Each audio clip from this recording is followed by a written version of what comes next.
在狂风肆虐的极海之地，男人在探险途中发现一间被人遗弃的小木屋，屋内不但家具齐全，而且有一个实用的灶台。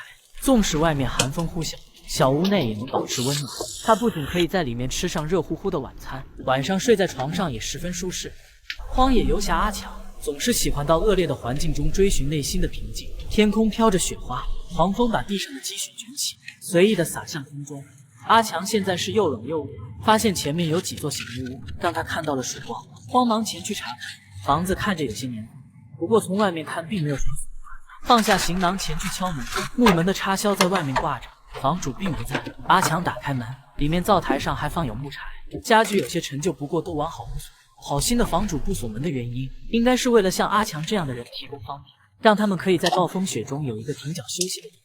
阿强把行李搬进小屋，决定今晚就住在这里，挂上电灯让